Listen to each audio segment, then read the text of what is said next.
दोस्तों को आपको पता ही होगा महाराणा प्रताप का बल कितना था और चाणक्य की नीति कैसी थी। उन दोनों चीज़ों को मिला दिया जाए, मतलब कि महाराणा प्रताप का बल और चाणक्य की नीति को मिला दिया जाए और तब एक इंसान की प्रवृत्ति हो, तब एक इंसान बने तो कैसा रहे। जी हाँ दोस्तों, मैं बात कर रहा हूँ शिवाजी महाराज की, जिनको शिवाजी राजे भोसले के नाम से भी जाना जाता है।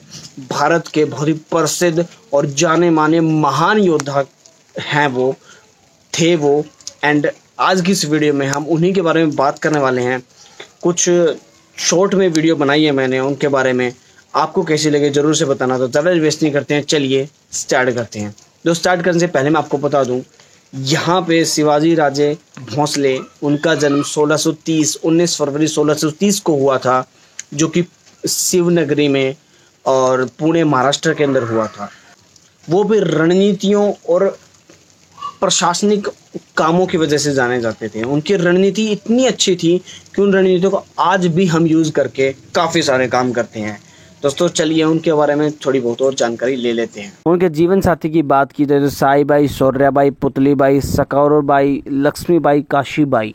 बच्चों की बात की जाए तो संभाजी, राजाराम, सुखबाई निम्बालकर, रणुबाई जाधव, अंबिका महादिक, राजकुमारी बाई शिर्के, धर्म उनका हिंदू। मृत्यु उनकी 3 अप्रैल 1680 को हुई थी। एंड शासक रायगढ़ किला महाराष्ट्र। उत्तराधिकारी संभाजी भोसले।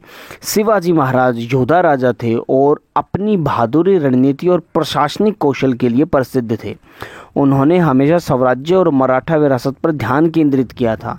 शिवाजी महाराज शिवाजी भोसले और जीजाबाई जी के पुत्र थे। उन्हें पूना में उनकी मां और काबिल ब्राह्मण दादाजी कोंडा देव के देखरेख में पाला गया, जिन्होंने उन्हें एक विशेषज्ञ सैनिक और कुशल प्रशासक बनाया था। शिवाजी महाराज गुरु रामदास से धार्मिक रूप से प्रभावित थे, जिन्होंने उन्हें अपनी मातृभूमि पर गर्व करना सिखाया था।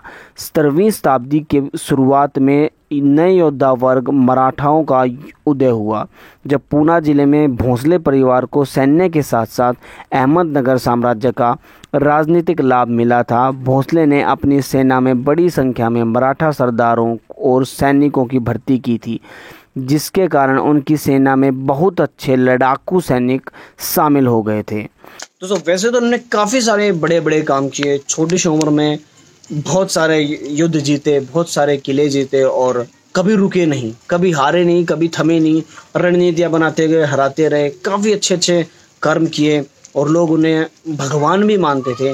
उनका नाम भी शिवा के नाम से शिवाजी पड़ा था। और जब वो अपनी तलवार उठाते थे, वहाँ के लोग बोलते हैं, मराठा जो बोलते हैं, तलवार उठाते थे, उनकी तलवार हमेशा धर्म और जातिवाती का चक्कर नहीं होता था, काफ़ी अच्छे अच्छे कामों के लिए उठती थी। और ऐसे में अभी हम कुछ महत्वपूर्ण बातों के बारे में बात कर लेते हैं, कुछ शॉर्ट में थोड़ा सा, जैसे कि टोहाना और कोंढाना ज़िले के बारे में ज़रूर बताऊंगा, क्योंकि वो बहुत एक इम्पोर्टेंट तथ्य है। उसके ऊपर मूवी भी बनी हुई है थाना जी के ऊपर, तो यार चलिए थोड़ा सा उसके बारे में भी जान लेते हैं। और ऐसे ही उनमें से एक सबसे पहले बात कर लेते हैं टोरना की विजय के बारे में। यहाँ मराठाओं के सरदार के रूप में शिवाजी द्वारा कब्जा कर लिया गया था पहला किला था, जो कि उन्होंने यह जीत महज 16 साल की उम्र में हासिल कर वीरता और दृढ़ संकल्प से अपने शासन की नींव रखी। टोरना की विजय ने शिवाजी को रायगढ़ और प्रतापगढ़ फतेह करने के लिए प्रेरित किया और इन विजय के कारण बीजापुर के सुल्तान को चिंता हो रही थी कि अगला नंबर उसके किले का हो सकता है, और अपने शिवाजी के पिता शाहजी को जेल में डाल दिया था। ईस्वी 1659 में शिवाजी ने बीजापुर पर हमला करने की कोशिश की। फिर बीजापुर के सुल्तान ने अपने सेनापति अफजल खान को 20,000 सैनिकों के साथ शिवाजी को पकड़ने के लिए भेजा, लेकिन शिवाजी की चतुराई से अफजल खान की सेना को पहाड़ों में फंसा लिया और बागनाग या बाघ के पंजे नामक घातक हथियार से अफजल खान की हत्या कर दी। अंत में 1662 में बीजापुर के सुल्तान ने शिवाजी के साथ एक शांति संधि और उन्हें अपने विजित प्रदेशों का एक स्वतंत्र शासक बना दिया। अब बात कर लेते हैं कोंडाना जिले के विजय के बारे में। दोस्तों कोंडाना फोर्ट के बारे में तो आपको पता ही होगा, अजय देवगन के बारे में तो पता ही होगा यार, अभी नई मूवी आई थी तानाजी के बारे में।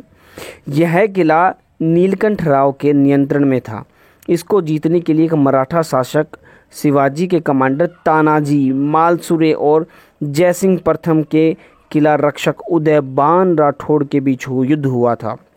इस युद्ध में तानाजी मालसुरे की मौत हो गई थी, लेकिन यह मराठा यह किला जीतने में कामयाब रहे थे। इन्हीं तानाजी मालसुरे के ऊपर एक फिल्म बनी है जो कि काफ़ी सुपरहिट हुई थी, जिसके बारे में आपको पता होगा, तानाजी, और काफ़ी दिलचस्प मूवी है, नहीं देखी जाकर के देख लेना, बहुत अच्छी मूवी है। और यहाँ पे शिवाजी का राज्याभिषेक की बात की जाए तो यहाँ पे 1674 में शिवाजी ने खुद को मराठा साम्राज्य का स्वतंत्र शासक घोषित किया और उन्हें राजगढ़ में छत्रपति शिवाजी के रूप में ताज पहनाया गया। उनका राज्याभिषेक मुगल सल्तनत के लिए एक चुनौती बन गया था। राज्याभिषेक के बाद उन्हें हैंडवा धर्मोधर का हिंदू धर्म के रक्षक का खिताब मिला था। यह ताजपोशी लोगों को भू राजस्व इकट्ठा करने और कर लगाने का वैध अधिकार देती है। और यहाँ पर शिवाजी के प्रशासन की बात की जाए तो शिवाजी का प्रशासन काफ़ी हद तक डेक्कन प्रशासनिक प्रथाओं से प्रभावित था। उन्होंने 8 मंत्रियों को नियुक्त किया जिन्हें अस्त प्रधान कहा गया था और जो उन्हें प्रशासनिक मामलों में सहायता प्रदान करते थे। उनके शासन में अन्य पद थे। नंबर 1 पेशवा, सबसे महत्वपूर्ण मंत्री थे जो वित्त और सामान्य प्रशासन की देखभाल करते थे। नंबर 2 सेनापति, ये मराठा प्रमुखों में से एक थे। यह काफ़ी सम्मानीय पद था। तीसरे नंबर पे आता है मजूमदार, ये अकाउंटेंट होते थे। चौथे नंबर पे आता है सुरनवीस, अपने प्रचार से राजा की सहायता करते थे। 5th नंबर पे आता है दबीर, समारोह के व्यवस्थापक थे और विदेशी मामलों को निपटाने में राजा की मदद करते थे। 6 नंबर पे आता है न्यायाधीश और पंडित राव, न्याय और धार्मिक अनुदानों के प्रभारी थे। इस प्रकार शिवाजी की जीवनी पढ़ने से यह तो स्पष्ट है कि वे न केवल एक कुशल सेनापति थे, कुशल रणनीतिकार और चतुर कूटनीतिज्ञ था, बल्कि एक कट्टर देशभक्त भी थे। उन्होंने अपनी मातृभूमि की रक्षा के लिए औरंगजेब जैसे बड़े मुगल शासकों से भी दुश्मनी की थी। दोस्तों कैसी लगी ये वीडियो, उनके बारे में अलग से पार्ट 2 भी बनाऊं या फिर काफ़ी है, क्योंकि मैंने शॉर्ट में बनाने की कोशिश की थी। और अगर आपको वीडियो अच्छी लगी है तो वीडियो को लाइक कर देना, अपने दोस्तों के साथ शेयर कर देना, एंड चैनल को कर देना सब्सक्राइब, क्योंकि ऐसी इन्फॉर्मेशन वीडियोज़ में फ्यूचर में भी आपके लिए लेकर आता रहूँगा। सो मिलते हैं नेक्स्ट वीडियो में। Thanks for watching, have a nice day, जय हिंद।